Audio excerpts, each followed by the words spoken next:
aujourd'hui, donc, nous avons notre troisième rendez-vous économique. Vous savez que cette saison, nous avons commencé des rendez-vous économiques en marge de nos rendez-vous habituels. Nous avions reçu Agnès Verdier-Molinier, puis Xavier Fontanet. Et aujourd'hui, nous recevons Christophe Aulnet pour parler d'avenir, pour parler de l'analyse du temps présent dans le monde économique, dans le monde des entreprises, à partir de son expérience.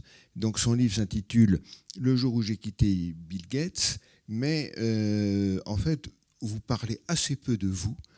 Vous dites du mal de personne à part vous.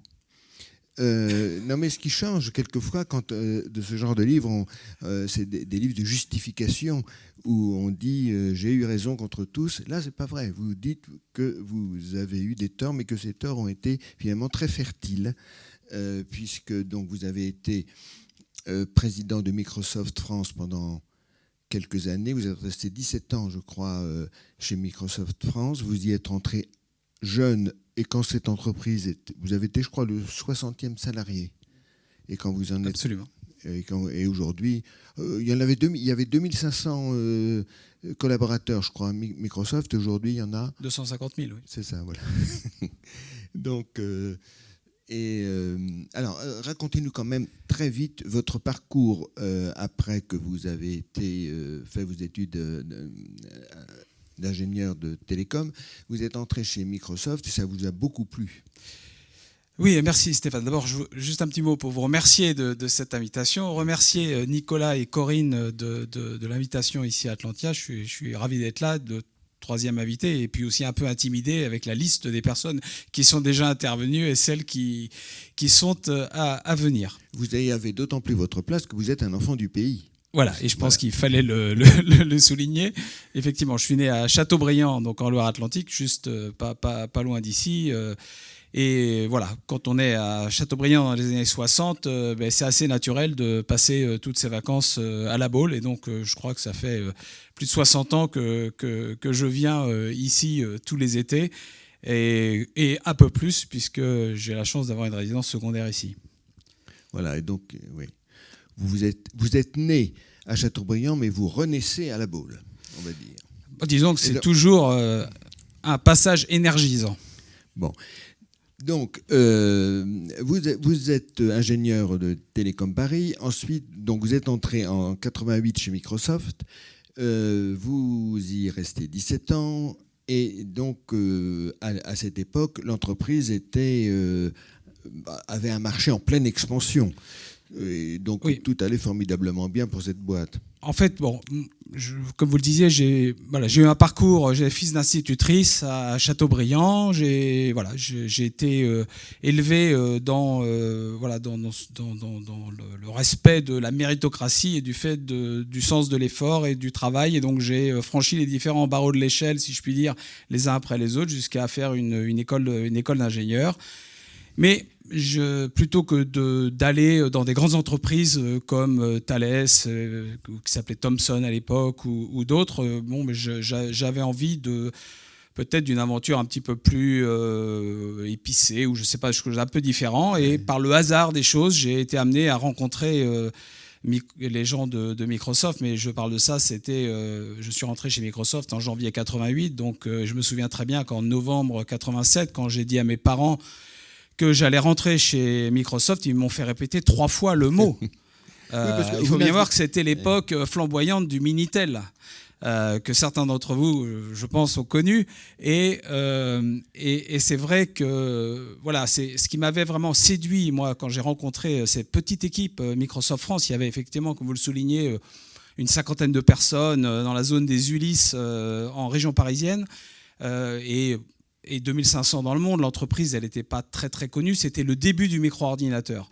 Et ce qui m'a fait rentrer, souvent on rentre dans une entreprise, non pas pour la boîte tant que ça, mais aussi pour les gens que vous rencontrez. Et c'est l'énergie, la passion que je sentais chez les collaborateurs et l'adhésion à un projet qui était le micro-ordinateur va changer le monde. Il va être... Et ça paraissait visionnaire. Aujourd'hui, ça nous paraît évidemment tellement évident, mais la devise de Microsoft à l'époque, préparée par Bill Gates, était un ordinateur sur chaque bureau, un ordinateur dans chaque foyer. Et ça paraissait très visionnaire à l'époque. Et c'est avec cette vision-là que l'entreprise s'est développée, avec cette notion, non seulement je vais mettre un ordinateur dans chaque bureau et un ordinateur dans chaque foyer, mais je vais surtout pas m'embêter à faire le matériel, le hardware, je vais laisser les constructeurs faire ça, mais je vais faire le cœur, c'est-à-dire le logiciel. Et donc c'était évidemment Windows que vous utilisez pour certains d'entre vous probablement, puis Office, et puis tout un ensemble de choses qui ont été développées ensuite. Mais vous avez eu au sein de cette entreprise un parcours atypique puisque vous avez été expatrié. Vous avez demandé à aller en Asie. Absolument. Donc j'ai eu la chance de rentrer dans une boîte qui était en pleine croissance. Je pense que j'ai vécu probablement ce que les gens qui aujourd'hui rentrent... Le jeune qui rentre chez OpenAI, ChatGPT, il a l'impression d'être dans une boîte qui est en train de changer le monde. On avait ce sentiment-là, donc ça crée vraiment une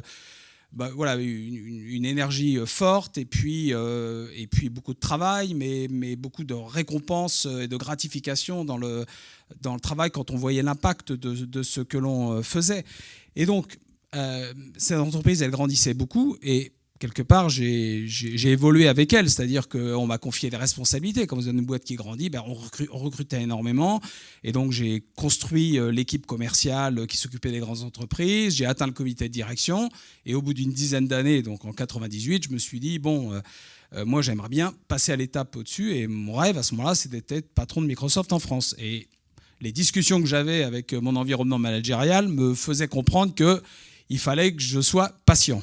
Et patient de nombreuses années. Et je me suis dit, il faut que je bouge. Et là où la plupart des personnes allaient à Seattle au siège social, comme moi j'étais plutôt un homme de terrain, j'aimais être avec mes équipes, au plus proche des clients, je ne me voyais pas dans un quartier général, au milieu de milliers de personnes. J'aurais du mal à qualifier Microsoft de bureaucratie, mais il y en avait quand même un petit peu. En tout cas, je ne me sentais pas du tout à l'aise dans ces environnements.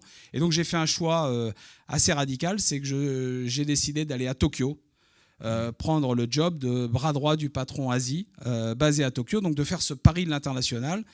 Et voilà, avec ma femme, on n'avait jamais mis les pieds en Asie. On est allé pour la première fois à Tokyo pour choisir un appartement.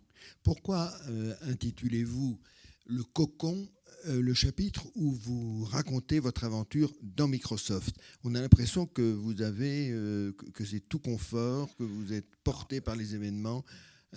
En fait, le mot est certainement un peu abusif, dans la mesure où ce n'était pas dénué de challenge et de périodes de tension et d'objectifs difficiles à atteindre et à réaliser. Mais néanmoins, surtout quand on rentre dans une boîte comme ça qui est en pleine croissance, ça vous.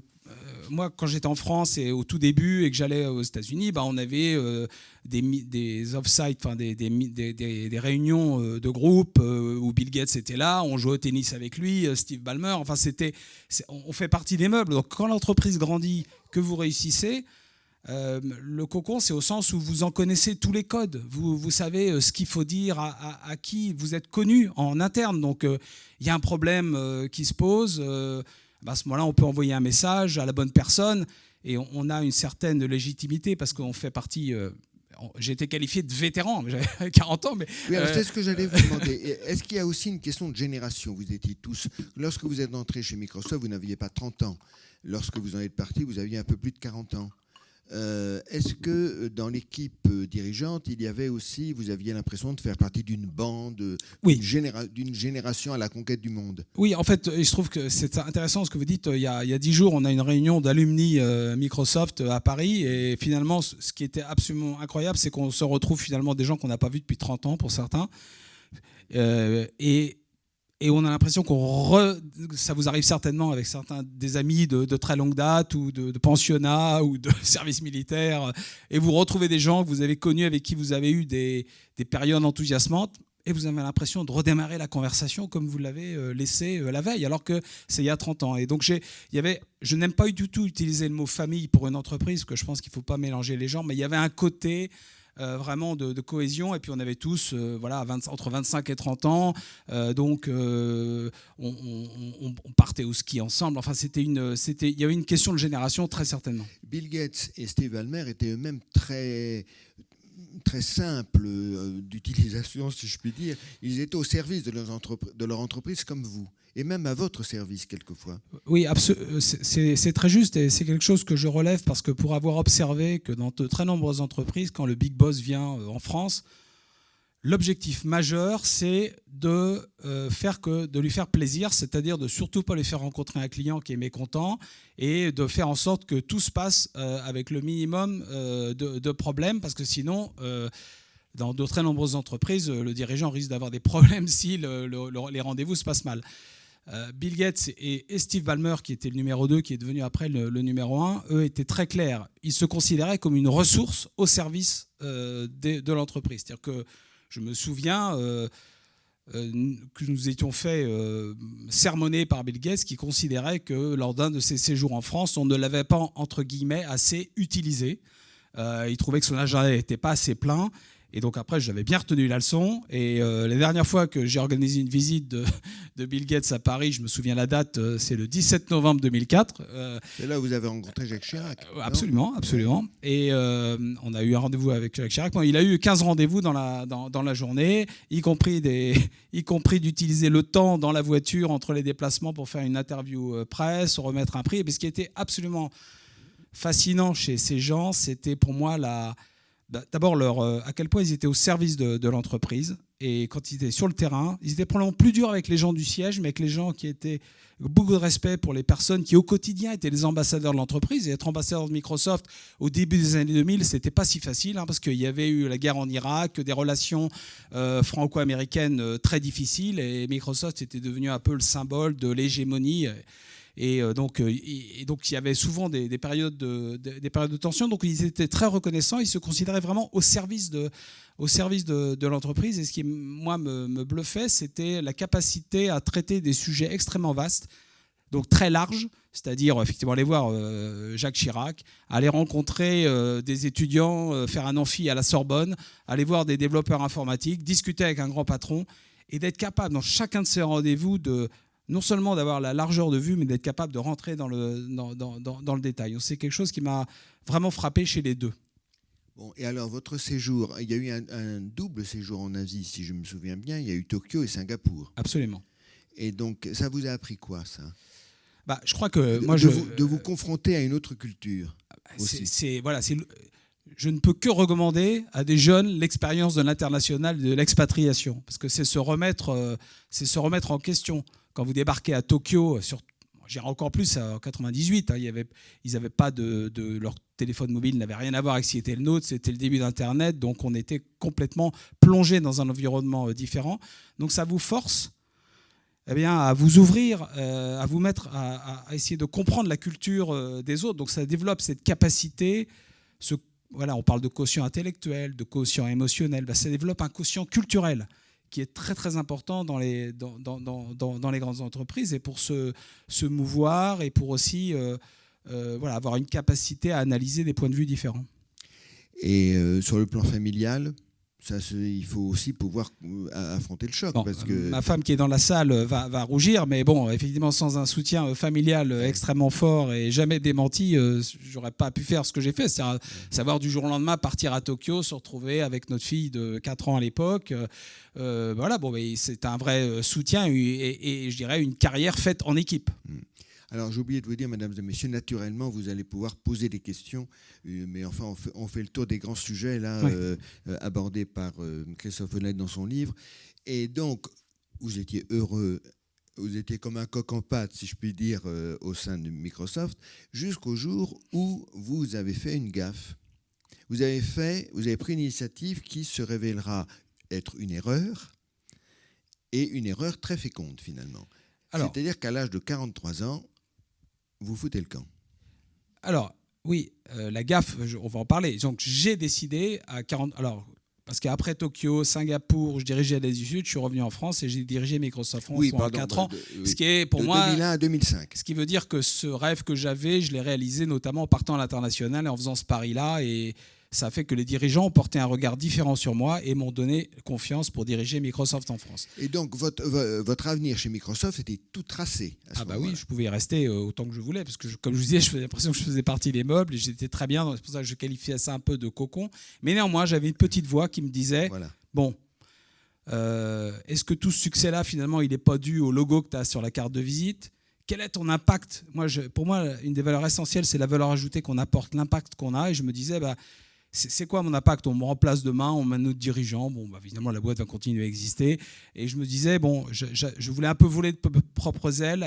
Et plutôt que d'être finalement l'officier d'un très grand navire, je préférais être le capitaine d'un bateau. Et donc, donc j'ai pris la bonne décision de partir, mais j'ai fait un mauvais choix. Voilà. C'est-à-dire que je rentrais, j'ai décidé de rejoindre le groupe Altran, qui était dans des tempêtes à l'époque et qui en était soi-disant parti, pour faire une transition en douceur avec le président du conseil de surveillance, Alexis Kniazev, qui m'avait recruté et qui souhaitait aussi, à travers le recrutement de quelqu'un qui venait de Microsoft, rassurer les marchés. Et donc je me suis retrouvé directeur général d'une boîte cotée avec un président du conseil de surveillance, dont tout s'annonçait parfaitement, sauf que... Oui. Non, j'allais faire une parenthèse. 15 000 personnes, 1,5 milliard de chiffre d'affaires. Oui. Donc, un business très différent, mais 15 000 personnes, effectivement, ce qui était beaucoup plus, mais c'était un business de conseil, d'ingénierie. Et donc, 3 semaines après mon arrivée, rattrapé par les affaires qui avaient eu lieu précédemment, le juge Courroy, qui était à l'époque, décide de mettre en examen le président du conseil de surveillance et l'interdire même de me contacter et de gérer quoi que ce soit.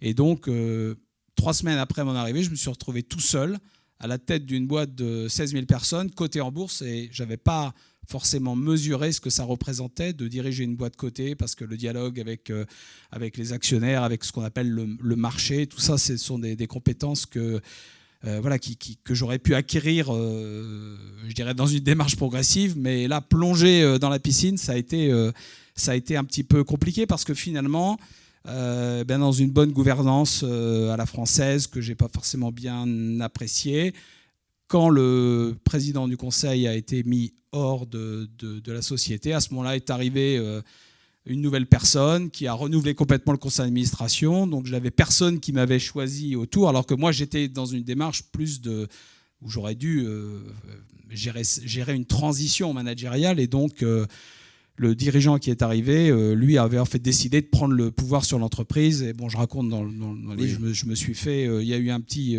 coup fourré qui fait que j'ai dû finalement quitter la boîte 18 mois après être parti. Donc 18 mois après être parti de Microsoft, je me retrouve à la une des journaux en disant, échec, il est sorti. Oui, alors, dans le livre, j'allais dire c'est amusant. Non, c'est pas amusant, et ça n'a sûrement pas été amusant à vivre, mais c'est pratiquement une scène de votre ville. Ah, parce oui, que oui. Vous vous êtes mis d'accord avec le nouveau patron qui était Yves de Chaise-Martin, qui venait du Figaro.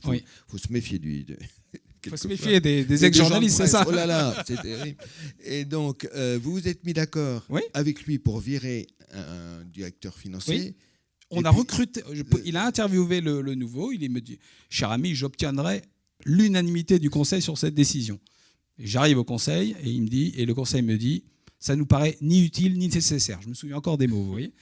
Et donc là, évidemment, et dans la foulée, il me tend sa carte, on dit voilà les coordonnées de mon avocat. Ils ont été très très généreux dans la sortie d'ailleurs, mais bon, ça m'a fait un petit peu mal, parce que quand vous avez bossé à l'époque depuis 20 ans de façon très intense, évidemment, vous vous retrouvez finalement le lendemain avec un agenda vide, rien à faire dans la journée, rien à faire le lendemain, pas de meeting, il n'y a rien. Donc on se retrouve un peu groggy. Oui. Et une remise en cause totale. Oui, parce que en fait, ce que ça a déclenché chez moi, c'est de me dire, c'est finalement, je ne vais surtout pas me plaindre, parce que j'ai dans des conditions financières favorables, donc ça n'a rien à voir avec quelqu'un qui se retrouve sur le carreau dans d'autres circonstances. Mais en l'occurrence, j'avais du temps devant moi, mais j'avais à répondre à la question la plus difficile à laquelle j'ai eu à répondre, c'est qu'est-ce que je veux vraiment faire ? Et c'est là où j'ai réalisé peut-être que finalement j'avais été un bon élève, j'avais franchi les différentes étapes. Et les grandes entreprises ressemblent aussi un petit peu les bons élèves s'y établissent bien finalement, parce que on suit bien les procédures, on répond bien au boss, on participe bien au meeting, on a des récompenses qui prennent la forme d'augmentation ou de promotion. Donc c'est une dynamique un peu comme celle-là. Et là, je me disais, est-ce que j'ai envie de retourner là-dedans, Alors, j'allais pas retourner chez IBM, j'avais fait Microsoft, j'allais pas retourner dans un comité exécutif, donc j'étais un petit peu perdu. Oui. Vous aviez les bonnes qualités pour être un très bon soldat d'un système organisé, mais peut-être pas. Vous avez découvert à ce moment-là qu'il vous manquait les qualités pour être un directeur. Oui, et c'est souvent ce que je dis, et c'est quelque chose que j'ai observé. Parce qu'une des raisons pour lesquelles j'ai fait le livre, c'est pas seulement pour raconter mes problèmes, mais c'est de dire cette impréparation au monde plus entrepreneurial, c'est-à-dire ce monde en dehors de la grande boîte, j'ai réalisé que j'y étais mal préparé. Mais j'ai surtout réalisé après, et on va en parler, au travers de multiples entretiens, d'observations que j'ai pu faire, que j'étais loin d'être le seul et que c'est un vrai sujet. Et c'est d'autant plus un sujet de société qu'aujourd'hui, avec l'allongement de la durée de la vie, des retraites qui sont plus lointaines et hypothétiques, de très nombreux cadres, quinquas, voire même trentenaires se disent, bon, à un moment donné, je vais sortir de la boîte, volontairement ou involontairement, et il faudra que je me réinvente dans un monde plus entrepreneurial. Donc l'objectif du livre, c'est vraiment d'alerter les collaborateurs de ces grandes boîtes pour leur dire attention, travaillez à votre employabilité, parce que les grandes entreprises, elles ont tendance, c'est des grosses machines. Avec la globalisation, de façon un peu paradoxale, elles se sont énormément centralisées. Et ils sont obsédés par ce qu'on appelle la scalabilité, c'est-à-dire la capacité à grandir à coût incrémental marginal. Pour faire ça, il faut développer des belles matrices d'organisation et on a tendance à super spécialiser les gens. On leur dit, voilà, toi, tu as un playbook, ton boulot, tu es dans la case de la matrice, tu as ça en entrée, tu fais ça en sortie. Et donc, il y a un mastermind qui organise tout ça et les boîtes sont très, très centralisées. Les GAFAM sont l'exemple typique de ça. Google, Amazon, Microsoft, c'est ultra, ultra centralisé. Mais c'est vrai aussi des grandes boîtes françaises. Pour être bien organisées et avoir un bon niveau de performance, on a tendance à surspécialiser les gens. Et ce qui fait que moi, je vois des CV passer où il y a des descriptions de jobs qui sont une série d'acronymes où on se dit, mais ça sert à quoi ce job? Ça a du sens, ça a une pertinence dans la boîte, mais pas forcément en dehors. Donc ça, c'est la première chose, et j'en termine rapidement sur ce que ça a tendance à hyper spécialiser. Ça ne prépare pas bien à la prise de décision qui est nécessaire quand on est entrepreneur ou chef d'entreprise. Quand on est chef d'entreprise, recruter ou pas recruter, accepter telle ou telle condition commerciale, faire acheter ou pas cette machine, c'est des décisions que vous avez à prendre. Quand vous êtes dans un grand groupe, vous avez l'habitude de faire un business case. Vous faites un beau cas, vous l'envoyez, puis le cloud crache une décision. Bien sûr, vous la partagez, je ne veux pas être aussi caricatural, mais globalement, vous avez un support très fort. Là, quand vous êtes tout seul, ou vous êtes à la tête d'une entreprise, ou vous créez votre boîte, vous n'avez pas eu tout ça. Et le dernier point, c'est les compétences financières, parce que dans les grandes entreprises, on développe des compétences de contrôle de gestion, mais on ne comprend pas, on n'est pas forcément formé à toutes les problématiques qui sont les problématiques de haut de bilan, de cash, de gestion, vraiment de relations avec les actionnaires, de l'entreprise dans sa globalité. Est-ce que, mesdames et messieurs, avez-vous des questions à poser à Christophe Aulnet? La salle est petite, donc vous pouvez parler sans micro, mais si vous préférez un micro, étant donné que notre entretien est enregistré, non, Annie vous apportera le micro. Pas de questions pour le moment? Si, monsieur. Oui, allez-y, allez-y.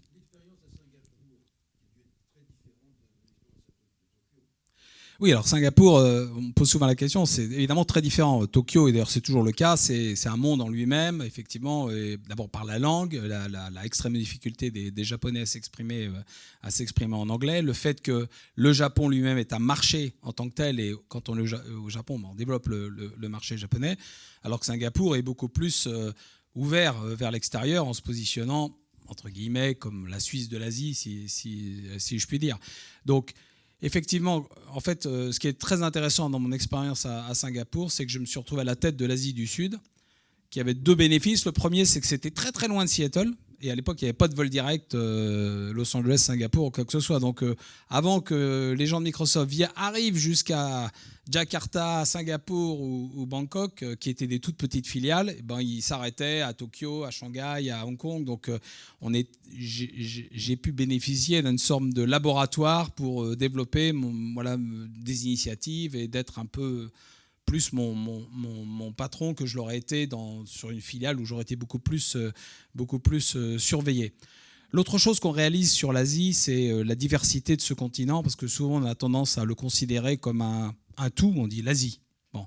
Mais l'Asie, c'est à la fois, il y a des pays de taille extrêmement différente en nombre de personnes, parce que vous avez l'Inde, plus d'1 milliard, la Chine, plus d'1 milliard, le Japon, il y a des pays avec des très grandes populations.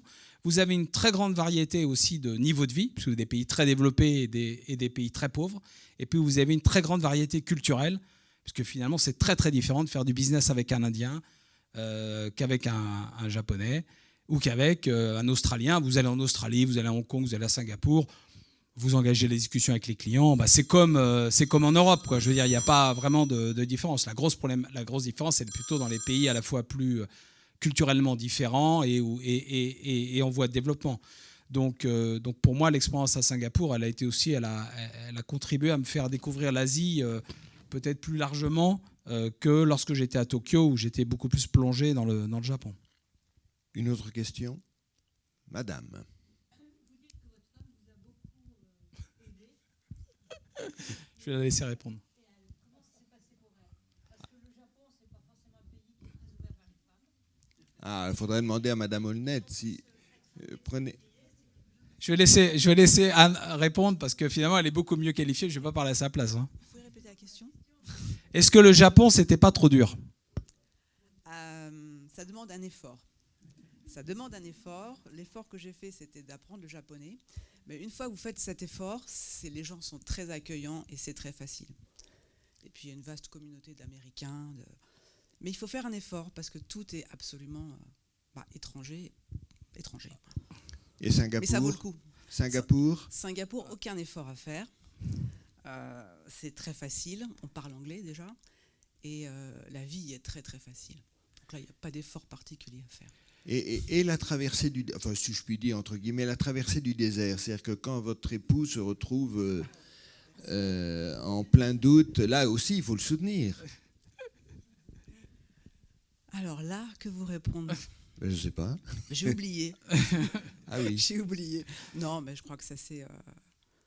Ça a été dur pour tout le monde, quoi, en fait. Oui, dur, oui, mais avec le recul... Non, mais encore une fois, j'ai jamais mis ma famille en danger de la pyramide de Maslow minimale. C'était plus les sautes d'humeur potentielles que je pouvais avoir par rapport à ma propre frustration. Mais je pense que j'ai fait la part des choses. Et puis j'ai eu la chance aussi. J'ai fait quelques erreurs, notamment ce que j'ai expliqué dans le livre, quand notamment j'ai pas pris assez de temps de réflexion justement sur ce que je voulais faire. Et je développe le concept que j'ai importé du Japon qui s'appelle l'ikigai. Ah, l'ikigai, on va en Donc parler. l'ikigai, c'est finalement, et c'est quelque chose, si vous avez des enfants ou des petits-enfants qui sont de la génération Z, qui pratiquent eux de façon native. C'est comment j'aligne ce que j'aime faire avec ce pourquoi je suis doué, ce pourquoi je peux être payé et ce qui a un impact positif sur le monde. Et quand je fais ces 4 cercles, ce qui est à l'intersection des 4, c'est mon ikigai. Alors évidemment, l'ikigai, il bouge avec l'âge, il change avec le temps, mais j'ai eu j'ai démarré un peu tard cette réflexion que j'aurais dû faire plus en amont. Au début, comme j'étais groggy, j'avais pris un gros coup sur la tête, j'ai fait une chose qu'il ne faut surtout pas faire, il faut vraiment le dire aux gens, je me suis agité, je suis allé voir plein de gens tout de suite sans être très clair sur ce que j'avais à leur demander. Et en fait, on a tous dans notre réseau des gens qui ont des relations, qui peuvent nous aider, mais c'est un peu des cartouches à un coup. Il faut aller les voir quand on a quelque chose de précis. Il faut articuler une demande. Il y a plein de gens qui sont prêts à vous aider. Mais si vous allez juste pour leur raconter vos malheurs, ils vont vous écouter avec beaucoup de bienveillance, mais vous allez repartir avec une étiquette loser sur le front. Alors que on a tous, et surtout si on a, conseil numéro 2, cultiver son réseau en amont, et pas, ce qui est aussi un problème, parce que dans les grandes boîtes, on a tendance à être un peu dans un univers auto-centré, entre nous, on reçoit des demandes de l'extérieur, on n'a pas le temps. On a des trucs à faire, on a l'interne qui nous bouffe tout notre temps, toute notre énergie. Alors qu'en fait, tout ce réseau externe, et aujourd'hui c'est très facile avec les nouvelles technologies, avec LinkedIn, avec les podcasts, avec tout ça, vous pouvez développer un réseau avec les incubateurs, avec les relations avec les associations. Il y a plein de choses qu'on peut faire qui sont des points d'ancrage que vous pouvez cultiver et qui, le jour où vous en avez besoin, sont un effet de levier possible. Alors que si vous sortez d'une grande boîte et vous avez absolument vous connaissez que votre environnement professionnel le plus immédiat, vous n'avez jamais vraiment fait cet effort-là, vous êtes bien perdu pour aller demander conseil et aide à l'extérieur. En fait, il faut cultiver son réseau quand on n'en a pas besoin. Absolument. Et alors, ce que vous avez fait aussi, ça c'est le destin qui vous a mis ça en face de vous. Vous avez fait un pas de côté en faisant de la politique. À Neuilly, et vous avez fait un coup fumant quand même. Oui, alors j'ai pris des risques dans ma vie, et il y en a qui ont marché, il y en a qui n'ont pas marché. Alors celui-là, c'est un risque assez incroyable, c'est qu'effectivement, alors j'étais un peu dans cette période, fin 2006, je pars d'Altran, fin 2007, je ne sais toujours pas ce que je vais faire, je me cherche. Et à ce moment-là, Nicolas Sarkozy venait d'être élu président de la République, et à Neuilly, il avait dû faire 87% des voix au deuxième tour. Donc l'UMP était vraiment l'antenne UMP à Neuilly. Il y avait 4000 adhérents. Enfin, c'était énorme pour une ville de 65 000 habitants. Et donc, il était assez incontestable. Et il avait décidé d'envoyer David Martinon, son porte-parole, comme maire putatif à Neuilly. Et moi, je me suis dit... j'ai mon côté un peu méritocrate dont je parlais tout à l'heure, je n'aime pas les parachutages et je n'aime pas les pistons. Et donc, je me suis dit, ça me paraît quand même incroyable qu'on ne soit pas capable à Neuilly de trouver quelqu'un du cru, quoi. Il y a quand même suffisamment de compétences, et il y a un jeune à l'époque, il a mon âge, chef d'entreprise, Jean-Christophe Fromentin, qui décide de se présenter à la mairie de Neuilly. Et donc, j'ai demandé à le voir. On s'est rencontrés... en novembre 2007, en octobre 2007. Et dans une cuisine. Ouais, 4 dans une cuisine. Et on a dit, on y va, on se lance. Moi, je pensais qu'on mordirait les chevilles de l'UMP et qu'on ferait 15% et qu'on aurait peut-être une place au conseil municipal et que ce serait rigolo. Mais par la combinaison d'une campagne vraiment authentique et puis de beaucoup de bisbilles du côté de l'UMP, puisque Jean Sarkozy s'en est mêlé, le président, ça va être très compliqué. Et puis Martinon était mauvais aussi. Il n'était pas fait pour ça à ce moment-là. Il a depuis fait une carrière absolument exceptionnelle d'ambassadeur, donc il faut lui reconnaître ça. Mais à l'époque, ce n'était pas du tout le bon casting, ça c'est sûr. Et on a démarré une campagne, mais... Alors aujourd'hui, la référence, elle est probablement plus bonne du tout, mais presque macronienne, si je puis dire. C'est-à-dire qu'on a pris la société civile neuillienne, donc avocats, médecins, professeurs d'université. On a créé une liste de la société civile, et moi, ça m'intéressait de voir ça. Puis j'ai toujours aimé un peu la politique. Je me suis dit, tiens, bon. Et donc on a créé une liste, alors rien de quoi effrayer Neuillyens, de liste d'ouverture, de centre droit, basée sur des compétences. Vous voyez, je me rappelle encore des 3 mots-clés qu'on avait choisis il y a 15 ans, et on est parti comme ça, et de façon incroyable, comme il y avait à la fois une déception par rapport à David Martinon et beaucoup de bisbilles du côté de l'UMP, que les journalistes étaient trop contents de voir un endroit où Nicolas Sarkozy avait des problèmes potentiels, puisque quand même il était associé à Neuilly, on s'est retrouvé finalement à la une des journaux, et en tête des intentions de vote sur un sondage qu'on avait effectué, et voilà, ce qui fait qu'on s'est retrouvé 2 fois dans le bureau de Nicolas Sarkozy, qui malgré toutes ses responsabilités a pris le temps de nous voir à 2 reprises, pour la première connaître Jean-Christophe Fromentin, lui essayer de pousser à ce que l'on prenne un maximum de ses amis sur la liste, et aussi son fils. Ce que Jean-Christophe Fromentin a refusé très directement, j'ai dû mettre un peu d'huile dans les rouages. Et j'avoue que c'est quand même formidable, parce que quand on est reparti, j'étais en moto avec lui de l'Élysée, je lui ai dit on va se faire percuter par un camion. Et non, c'est la beauté quand même d'une démocratie, c'est que finalement, dans la foulée, on a été élu, et je me suis retrouvé premier adjoint à la mairie de Neuilly, chargé des finances, du développement économique. Oui. Voilà. Ça vous a donné confiance en vous, là. Du coup, vous étiez reparti. Oui, parce que c'est une expérience de leadership. J'ai dirigé la campagne, et une campagne électorale, même à Neuilly, je veux dire, pour que les personnes ne vont pas se lever à 7h du matin pour aller distribuer des tartes juste parce que vous leur demandez de le faire, et vous n'êtes pas le boss. Hein. Ils votent avec leurs pieds, donc ils décident d'y aller ou pas. Donc c'est vraiment une belle épreuve de leadership. Oui, mais là, vous êtes encore une fois un peu inconstant, puisque malgré ce succès, malgré ce poste envié, au bout de 6 ans, il n'y a plus personne. Non, je ne suis pas inconstant. J'ai fait ça. J'ai aidé Jean-Christophe Fromentin à gagner la mairie de Neuilly. Je me suis retrouvé premier adjoint. J'ai découvert ce qu'est le monde politique, et je pense que j'ai eu raison de ne pas y rester, parce que si j'avais voulu vraiment y faire carrière, c'était un ensemble c'est un monde extrêmement dur, et je pense que je suis trop gentil pour faire de la politique à ce niveau-là. J'étais bien en tant qu'élu local, mais non. Le monde politique plus dur que les affaires. Ah, beaucoup. Pourquoi ? Parce que les coups les plus durs viennent de votre propre camp. C'est ça. Il faut toujours regarder son arrière. Donc en fait, le monde de la politique, c'est d'une dureté terrible. Et ça, plus le fait que c'est quand même un sacerdoce, il faut y passer un temps.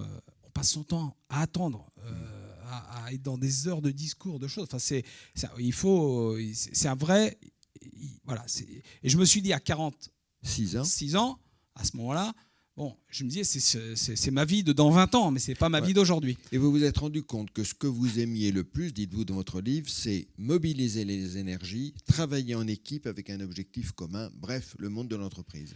Voilà, on s'appelle ça une campagne électorale, c'était aussi ça. Oui. Mais en l'occurrence, un match de foot aussi. Et finalement, j'ai trouvé l'ikigai en reprenant une PME que j'ai internationalisée, donc une boîte dont j'étais le patron, qui se trouvait être à Neuilly, ce qui aidait puisque j'ai pu conserver mes fonctions d'adjoint pendant un temps et que j'ai internationalisé, y compris en signant d'énormes contrats et de nouveau vers l'Asie de façon assez étonnante et en Australie où c'est une boîte qui faisait des box télé.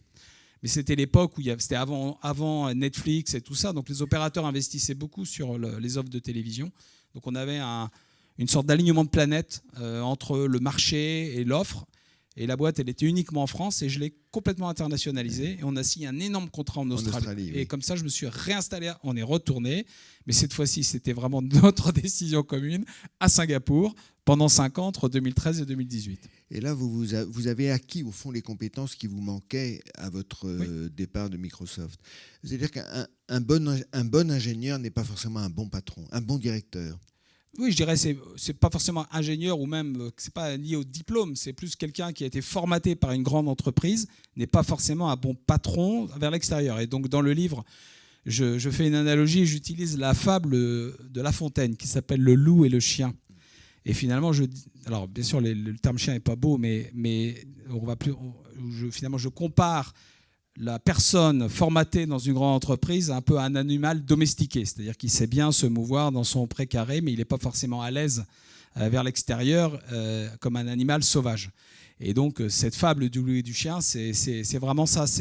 Est-ce qu'à un moment donné, le loup regarde le chien qui a l'air bien repu et qui a l'air très heureux dans son précaré et lui dit « t'as l'air très bien ». Et le chien dit « oh, je suis bien nourri ». Il dit « ça a l'air bien ». Puis au bout d'un moment, il se rend compte qu'il a une petite cicatrice sur le cou et il lui dit « mais c'est quoi ?» et le chien lui dit « ah oui, parce que quand on me sort, on met une laisse ». Il dit « ah non, je préfère rester affamé et garder ma liberté ». Est-ce qu'il y a une autre question ? Madame au premier rang. Alors, très bonne question, par le réseau. Et je dois dire que un ami qui un jour me dit j'ai telle personne qui cherche un directeur général parce que lui-même avait acheté une autre entreprise, il voulait quelqu'un pour gérer cette boîte, qui est une boîte cotée en bourse en plus. Alors là, je suis arrivé avec mes compétences que j'avais acquises un peu à la dure chez Altran, de boîte cotée. La boîte s'appelle NetGem, hein, elle est toujours cotée d'ailleurs aujourd'hui. Et c'est effectivement le père d'un copain de mon fils à l'école qui m'a dit ah, tu devrais voir un tel, il cherche un directeur général, tu serais bien pour cette boîte-là.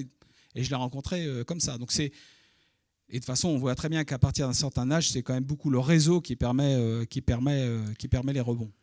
D'ailleurs, Xavier Fontanet, que nous avons reçu il y a quelques semaines, nous racontait comment il a fait d'Essilor une entreprise mondiale. Et en effet, les relations qu'il avait, notamment les rencontres qu'il faisait dans les avions ou n'importe où, ont beaucoup compté. Le réseau compte énormément. Oui, il y a aussi un terme que j'aime beaucoup, que j'utilise, qui est la serendipité, qui est un terme américain qui est aussi très important quand on a des périodes de rebond comme ça.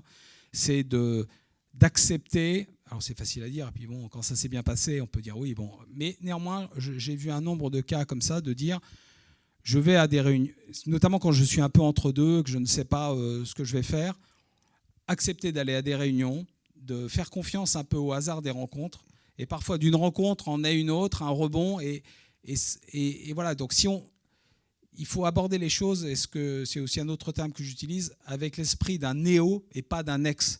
Souvent, quand on sort d'une grande boîte, on a le logo, machin, donc on sait on traîne sa gloire passée sur son dos et c'est vraiment un handicap. Alors qu'en fait, il faut plutôt aborder les choses avec un esprit ouvert. Donc c'est pour ça que je dis être un néo et pas un ex. Alors je me suis laissé dire aussi, c'est pas dans le livre, mais que parmi vos réseaux, il y a des passions que vous pouvez avoir, notamment pour le vin. Vous faites partie de... Ça vous intéresse, ça? Oui, oui, j'aime Ouais. bien le vin. Oui, j'aime bien le vin, mais je Mais, peux pas dire, je suis pas. J'ai fait partie de certains clubs, oui, absolument. oui, voilà. Et ça, mais c'est pas utile, ça, dans la vie professionnelle. C'est utile dans la vie... Ah bah, ça peut être utile pour être capable d'apprécier, d'être capable d'apprécier et de commenter Ouais. le vin. C'est toujours quelque chose qui permet de réconcilier, de réconcilier pendant certains moments de tension. Ça peut être très utile, oui. Et puis, c'est bon de connaître un peu de champagne, ne serait-ce que pour fêter les succès Oui, qui absolument. ont été nombreux dans votre vie professionnelle. Votre livre est un livre très pratique. C'est un livre de conseils, au fond, à la jeune génération et aux gens qui sont en activité encore aujourd'hui, celle de se réinventer tout le temps et d'être à la fois sûr de soi et humble. Vous insistez beaucoup là-dessus. Oui, parce que pour moi, enfin, je parlais tout à l'heure de l'impact, mais l'humilité aussi, une des valeurs qui pour moi sont absolument fondamentales, parce que c'est aussi ça qui permet d'aborder les choses sans a priori, sans idées préconçues, et en essayant d'apprendre à la fois des personnes et des événements qu'on rencontre. Donc, Il faut savoir s'entourer quand on est chef d'entreprise. Il faut savoir reconnaître ses limites. Quelles sont les autres qualités qu'il faut... il faut être imprudent aussi quand même, non? oui, alors c'est Faut ce que j'explique. Je pense pour un entrepreneur, pour un entrepreneur, c'est ce que j'ai observé en les regardant, les dirigeants, c'est qu'il y a une sorte d'équilibre assez étrange entre d'un côté avoir une vraie vision sur ce qu'on veut faire, une obsession pour son projet. Donc ce côté, notamment quand on investit dans une start-up, on se dit bah tiens, on veut des gens qui soient habités par leur projet parce que ça va être dur, parce qu'il va se passer plein de choses. Et puis aussi être capable d'avoir une certaine agilité pour pivoter lorsque c'est nécessaire. Et alors, s'il y a quelqu'un qui est trop... il va être borné, obsédé, et ça va rien donner, il va se taper la tête contre le mur jusqu'à avoir un gros mal de tête. Ou quelqu'un qui pivote trop, il va zapper d'un sujet à l'autre et rien ne va avancer. Et donc moi, en tant qu'investisseur, par exemple, quand j'interviewe un entrepreneur, ou une entrepreneur, j'essaie de voir cette alchimie entre ces deux composantes-là. Est-ce qu'il y a d'autres questions? Non. Aujourd'hui, vous êtes business... Madame avait une Ah, question. pardon. Mais, oui, madame, au troisième rang. Ce qui vous a le plus passionné, ce qui vous a rendu vraiment la joie de vivre, mais de vivre votre travail aussi. Je crois que professionnellement, les périodes qui ont été finalement assez les plus intenses et les plus gratifiantes, je pense c'est les années de croissance étant jeune chez Microsoft, où finalement on participait à un projet et où on avait vraiment l'impression de contribuer à une entreprise qui changeait le monde. Et puis plus tard, je dirais le fait de diriger une PME et de partir à Sydney avec mon directeur technique et d'essayer de répondre à des appels d'offres, de récupérer une commande de 70 millions de dollars aux États-Unis. Bon, voilà, ça, c'est en Australie, ce sont des moments où on se dit, bon, finalement, on arrive à créer une énergie collective qui fait qu'on a succès. Mais au-delà de son succès personnel, c'est vraiment le succès de l'équipe. Moi, c'est toujours ça qui m'a donné ce sentiment de gratification. Autre question? Non. Aujourd'hui, vous êtes business angel, c'est ça? C'est-à-dire que vous aidez les jeunes entreprises ou les moins jeunes En fait, vous investissez, vous secondez, vous Exactement. conseillez.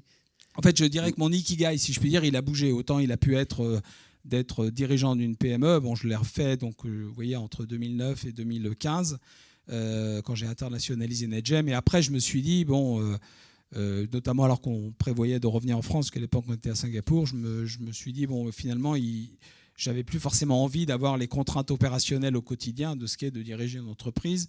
Et je me suis dit que j'allais plutôt participer à des projets entrepreneuriaux en étant en soutien, à la fois financier un peu, mais beaucoup en compétences et en aide. Et donc je le fais de deux façons.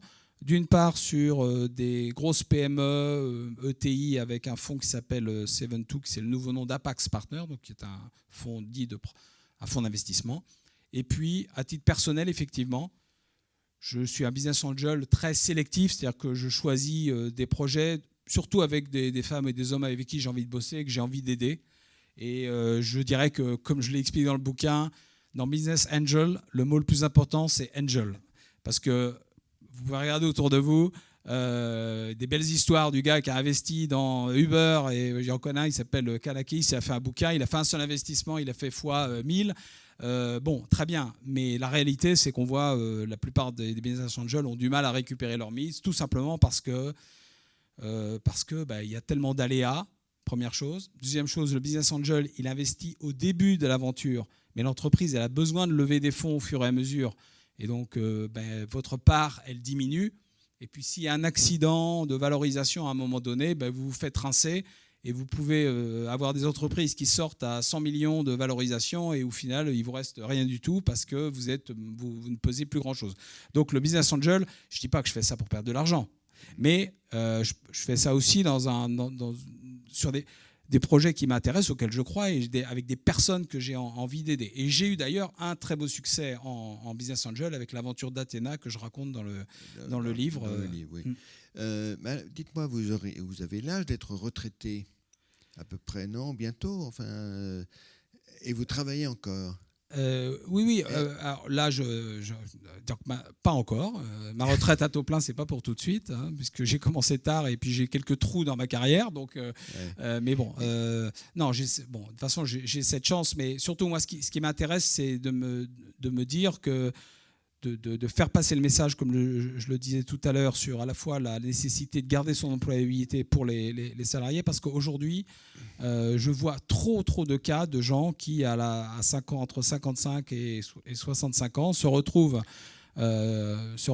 hors, volontairement ou souvent involontairement, en dehors d'une carrière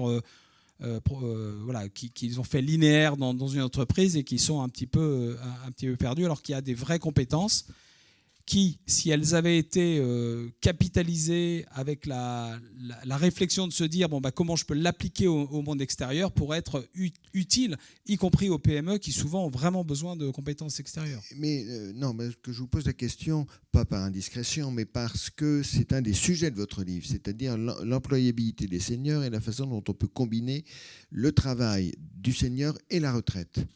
Oui, et vous dites que ça peut entraîner pas mal d'économies. Je dis qu'il y a beaucoup de rigidité dans notre système qui fait qu'aujourd'hui, vous êtes en CDI ou vous n'êtes pas en CDI. Vous êtes à la retraite ou vous n'êtes pas à la retraite. La réalité, c'est qu'on va vers un monde où, de toute façon, les retraites, elles seront lointaines et certainement plus faibles. Et donc, il faudra être capable d'évoluer dans un monde où on peut combiner certaines choses. Et notamment, je pense qu'il y a un dispositif qui s'appelle la retraite progressive qui existe, mais qui est souvent financé, par exemple, je prends l'exemple d'Orange, par Orange, mais on pourrait avoir des systèmes, et je sais que le gouvernement s'en saisit, puisque c'est un vrai sujet aujourd'hui, s'ils arrivent à voter une loi, ce qui n'est pas évident, mais d'avoir des systèmes où on peut combiner du conseil, un travail à temps partiel, peut-être un morceau de retraite, et tout ça pour lisser, à la fois pour avoir un biseau vers la retraite et puis aussi éviter tout ce que ça coûte au système social. Donc c'est aussi un enjeu de société. Si on alignait le taux d'emploi des seniors en France sur ce qu'il est en moyenne à l'échelle européenne, on générerait en économie de retraite et en cotisation additionnelle 15 milliards. 15 milliards, c'est le déficit à peu près des retraites. Alors, ça ne résout pas le problème structurel, mais ça nous donnerait un peu d'air. Et vous pensez que c'est jouable maintenant, enfin que les... Non, parce qu'il y a trop de rigidité, parce que je pense qu'en fait, ce qu'il y a derrière tout ça, et puis on pourra parler de l'impact de l'intelligence artificielle qui va totalement bouleverser le monde du travail. Je pense qu'il faudra remettre en cause le sacro-saint contrat de travail, et les syndicats sont évidemment vent debout contre, et aller vers une société où on sera un peu plus entrepreneur de soi, c'est-à-dire qu'on a son capital qu'on fait fructifier. Le monde économique dans lequel vous avez commencé, dans lequel vous avez évolué, le monde économique d'aujourd'hui n'est pas du tout le même. Il a énormément évolué. comment, si vous aviez 20 ans aujourd'hui, qu'est-ce que vous feriez ? Aujourd'hui, si j'avais 20 ans dans la même situation, je pense que j'essaierais d'aller vers une société qui se positionne dans la mise en œuvre des outils d'intelligence artificielle. Pas forcément dans dans les outils eux-mêmes, mais dans les usages et la transformation. Parce que je pense qu'on va vivre une vraie transformation et qu'il y a une opportunité de créer de très belles entreprises sur l'accompagnement et les usages, notamment des fameux agents IA qui vont bientôt nous entourer. Et alors, c'est bien ou c'est pas bien ? C'est dangereux ou c'est pas dangereux ? C'est vertigineux ou pas ? C'est vertigineux, je crois qu'il faut le dire. Le problème, c'est que la marche du monde fait que ça ne s'arrêtera pas, parce que, notamment aujourd'hui, les grands acteurs concentrent un pouvoir important, que je ne pense pas du tout que les Américains soient prêts à engager un dialogue qui consiste à dire oui, on va regarder un peu, on va réguler, parce que c'est devenu un instrument de domination et de puissance américaine, y compris face aux Chinois. Donc je pense que c'est assez malheureusement inarrêtable. Donc je pense qu'il faut essayer d'agir, et j'espère qu'au niveau européen, on sera capable de mettre en place un certain nombre de règles, mais j'avoue que je ne suis pas très confiant, parce que je pense qu'on arbitrera notre souveraineté numérique pour faire plaisir à la vente des BMW aux États-Unis. Enfin, je résume globalement la chose. Mais on peut l'espérer. En tout cas, moi, j'essaie de pousser dans ce sens. Et puis, par contre, ça reste un secteur dans lequel il y a beaucoup de disruptions possibles. Aujourd'hui, tout le monde parle de ChatGPT, mais demain, on voit très bien quand on utilise d'autres outils, ils sont aussi bien. Donc peut-être que demain, ces outils-là, ce n'est pas ça qui sera plus important. Ce seront les agents qui sont développés autour, ou les usages qu'on en fait. Un peu comme avec l'Internet, quand on a développé le e-commerce. Je veux dire, à la fin des années 90, on dit jamais on achètera une chaussure sur Internet, mais jamais. Bon, aujourd'hui, vous voyez ce qui se passe. Question. Avez-vous une question à poser ? Oui, monsieur au deuxième rang, allez-y. Et madame.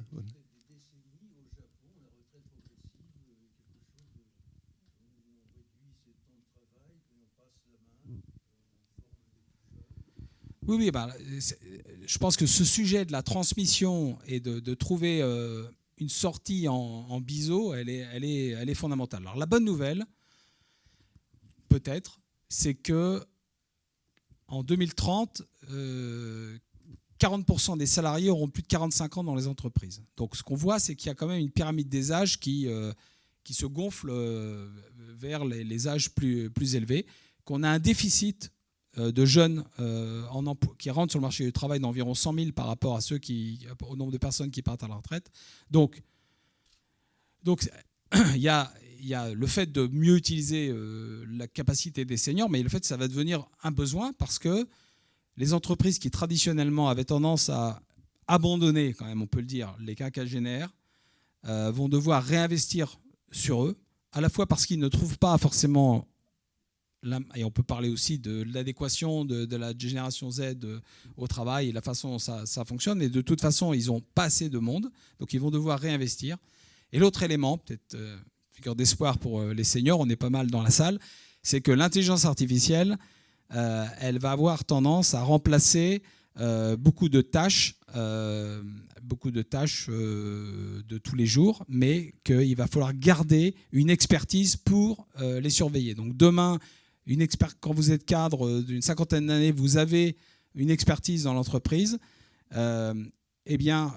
peut-être on pourra vous garder pour surveiller les différents robots d'intelligence artificielle plutôt que d'embaucher quelqu'un pour remplacer. Le très bon exemple là-dessus, c'est les développeurs logiciels. Donc, s'il y a un endroit qui est déjà disrupté, c'est les gens qui développent des logiciels, qui développent du code, qui programment. Les programmeurs aujourd'hui, ils sont en grand danger parce que je dirais, les grands acteurs informatiques, mais même les moyens, génèrent plus de 50% de leur code avec des robots qui développent le code eux-mêmes, donc qui programment eux-mêmes. Et donc moi, j'ai discuté pas plus tard qu'il y a 15 jours avec d'ailleurs l'ancien patron d'Athena qui est en train de créer une boîte. Il me dit c'est très bien parce que pour le développement de mon logiciel, j'ai un robot, je lui ai dit ce que je voulais, il a fait les specs du produit. j'ai un robot pour telle architecture, et puis j'ai juste embauché un gars très bon qui surveille tout ça. Là où il en aurait aurait eu fallu... 5. Oui, c'est ça. Ouais. Madame.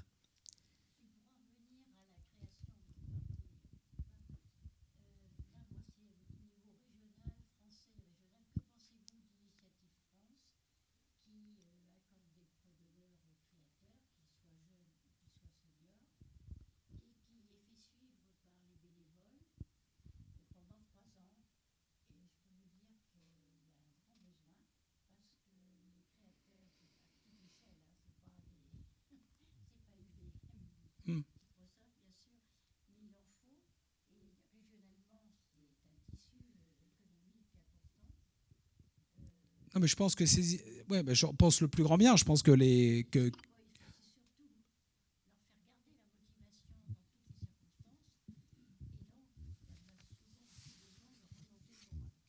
Oui, je ne connais pas forcément cette initiative en particulier, mais dans l'Île-de-France, il y a le réseau Entreprendre, par exemple, qui fait ce genre de choses, ou d'autres, qui sont en fait des prêts d'honneur, et je trouve que c'est très bien. Après, je pense que ce dont ont besoin aussi beaucoup les startups, c'est moins de prêts d'honneur, mais plus de contrats. Je pense qu'il y a aussi un vrai sujet, c'est qu'il faut aussi mettre dans la tête des chefs d'entreprise que quand une entreprise que donner un contrat, signer un contrat, accepter une facture d'une start-up, c'est aussi une façon de lui mettre le pied à l'étrier plutôt que de les épuiser dans des projets interminables. Et c'est un peu le problème qu'on a aujourd'hui dans la relation entre notamment les start-up et les grandes entreprises en France. Mais sinon, effectivement, et également d'ailleurs pour toute une génération de cadres qui ont quitté les grandes boîtes, pouvoir participer avec un projet, une initiative comme ça, accompagner, mentorer des jeunes entrepreneurs, c'est évidemment c'est gratifiant pour tout le monde. Une dernière question, oui, monsieur. Ah, oh là, madame et monsieur.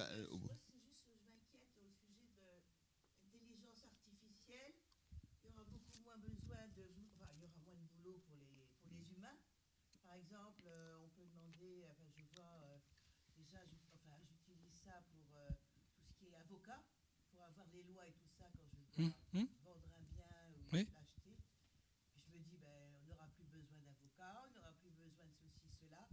Qu'est-ce que les humains vont devenir ? Non, mais alors je ne vais pas vous suggérer la réponse. Je veux dire, mais je partage cette inquiétude quelque part. Je me dis, bon, je me souviens aussi quand Internet est arrivé de tout ce qu'on disait sur la fin de la connaissance, etc. Mais c'est vrai que c'est vertigineux ce qui se passe avec l'intelligence artificielle. Il y a deux choses. Je pense que dans des pays comme les nôtres, ça peut permettre de découpler la démographie de la croissance économique en disant je peux créer de la valeur en remplaçant des gens qui partent par des robots et qui font du travail et on ne leur paye pas de salaire. Ça, c'est la première chose. La deuxième, c'est que il faut aussi... j'ai oublié ce que je voulais dire. L'intelligence artificielle n'aurait pas oublié, elle. Ouais, ou alors elle aurait été... Oui. Donc ça veut dire que... Je ne sais pas si elle a... Non, mais bon, donc sur les avocats, par exemple, vous avez raison, on gagne énormément de temps, on le voit tous. Mais je pense que ce que ça veut surtout dire, c'est que ça va nous obliger à repenser le travail. Peut-être, je suis pas un dangereux anarchiste ou extrême, mais je me dis peut-être qu'il faut se dire le travail, il faut le répartir, on devra le répartir peut-être un peu plus, et peut-être d'ailleurs, pourquoi pas dire finalement revoir aussi les systèmes de cotisation et de financement de notre modèle social qui aujourd'hui pèse beaucoup sur des emplois salariés. On voit bien qu'il explose complètement parce qu'on devient incapable de payer la retraite. Donc en fait, on est face à un changement systémique qui va effectivement poser beaucoup de questions. Donc on peut être inquiet, mais on peut se dire, il y aura peut-être d'autres jobs qui apparaîtront et peut-être qu'on trouvera une façon de répartir le travail un peu différemment dans l'entreprise. Oui, il y a une question, je crois, monsieur. Oui, bonsoir. Moi, la question que j'aurais, c'est quel conseil vous donneriez à un jeune entrepreneur sur aujourd'hui plus les années à venir et les compétences indispensables à avoir pour se pérenniser sur les prochaines années ? Donc c'est en tant Créateur d'entreprise, c'est ça? Voilà. Donc là-dessus, je dirais, voilà, vous s'assurer que vous développez une solution qui répond à un vrai besoin de quelqu'un qui a l'argent pour l'acheter. Parce que je vois trop de projets où un de ces éléments-là n'est pas là. Ça paraît assez basique. Deuxième chose, d'avoir une passion pour ce projet, c'est-à-dire être capable à la fois d'avoir cette vision, tout en gardant un opportunisme et une certaine forme d'agilité pour pouvoir bouger. Deuxième conseil. Troisième, des compétences financières, si vous n'en avez pas, pour vraiment bien comprendre l'ingénierie financière autour du développement d'une entreprise. C'est une composante essentielle du rôle de chef d'entreprise. Et quand on vient d'un background d'ingénieur, ce n'est pas forcément quelque chose qui est naturel. Tous ces conseils et quelques autres sont dans le livre. Je dois vous dire, ils sont développés dans le livre. Une dernière question? Oui, monsieur?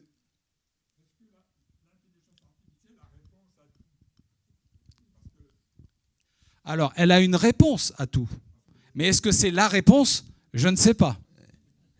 Bon.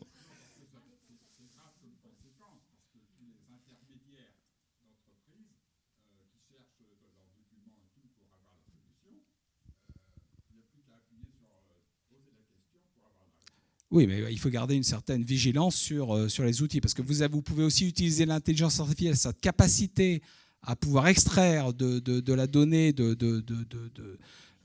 voilà, des informations sur des bases que vous maîtrisez. C'est pour ça que c'est très puissant, notamment, vous êtes dans une entreprise de conseil, vous avez un serveur sur lequel sont toutes les propositions que vous avez faites avec tous les clients depuis 20 ans, vous posez la question et en 2 temps, 3 mouvements, il vous trouve les références des endroits où vous avez déjà fait ça, vous gagnez énormément de temps. Et là, vous êtes sûr, puisque c'est une base que vous maîtrisez. La difficulté, c'est effectivement les hallucinations qui peuvent exister avec le monde externe. Et c'est aussi pour ça qu'aujourd'hui, on se dit qu'il y a quand même besoin encore d'humains pour surveiller tout ça. Mais ça fait gagner un temps énorme.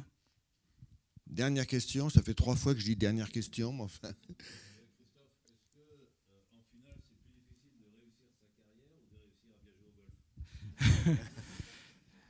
Bertrand, je crois que tu es témoin et tu as la réponse et que malheureusement tu es encore devant moi, donc je crois que ça me prendra un peu de temps avant d'arriver à ton niveau au golf. Très bien, écoutez, merci, on va terminer sur ce sourire, il est d'ailleurs 19h, vous allez retrouver Christophe Holnet qui va vous signer son livre.